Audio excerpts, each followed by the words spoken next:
Nizamabad MP Dharmapuri Arvind parliament నియోజకవర్గంలో పర్యటించారు. పలు శుభకార్యాలకు హాజరై వధువరులను ఆయన దీవించారు. జగిత్యాల జిల్లా ఇబ్రహీంపట్నం మండలం కోజన్ కొత్తూరు గ్రామంలో ఇటీవల వడగళ్ల వానకు నష్టపోయిన పంట పొలాలను ఎంపీ అరవింద్ పరిశీలించారు. వేసవిలో భక్తుల రద్దీ దృష్ట్యా ప్రజాప్రతినిధులు, ఐఏఎస్, ఐపీఎస్, ఇతర ప్రభుత్వ అధికారుల సిఫారసు లేఖలను టీటీడీ తిరస్కరిస్తున్నట్లు తెలుస్తోంది.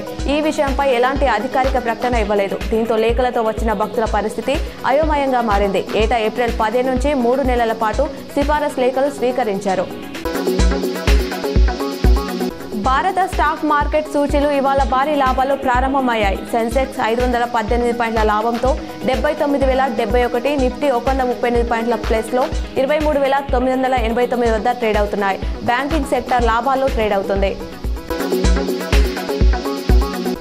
పౌర సేవల దినోత్సవం సందర్భంగా సివిల్ ఉద్యోగులతో ప్రధాని మోదీ ఈరోజు భేటీ కానున్నారు. పలు ప్రభుత్వ పథకాలను ప్రజలకు చేరువ చేయడంలో అద్భుతమైన కృషి చేసిన ఉద్యోగులను పురస్కారాలతో సత్కరించనున్నారు. ఈ సందర్భంగా సమగ్ర అభివృద్ధికి సంబంధించిన పలు పుస్తకాలను Modi ఆవిష్కరిస్తారు.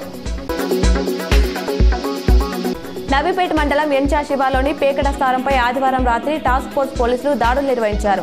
Task force in-charge additional DCP Srinivasa Rao ఆధ్వర్యంలో ఈ దాడులు నిర్వహించారు. 11 మంది పేకట రాయలను అరెస్ట్ చేశారు. వారి వద్ద నుంచి ద్విచక్ర వాహనాలు, 10 మొబైల్స్ తో పాటు రూ31,460 స్వాధీనం చేసుకున్నారు.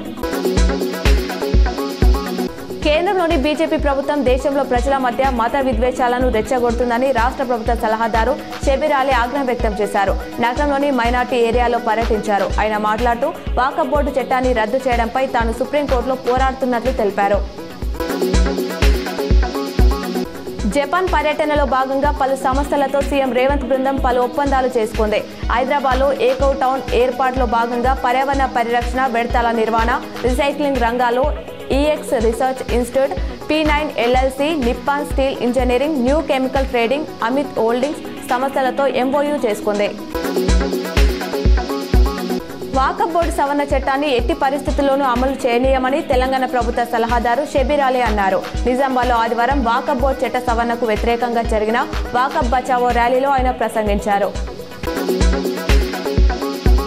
మంత్రి పొన్నం ప్రభాకర్, మంజుల దంపతులకు టీపీసీసీ అధ్యక్షుడు మహేష్ కుమార్ గౌడ్ 25వ వివాహ దినోత్సవ శుభాకాంక్షలు తెలిపారు. మరో వసంతం నిండిన మీ దాంపత్య జీవితకాలం సకల సౌభాగ్యాలతో ఆజన్మాంతం సాగాలని కోరారు.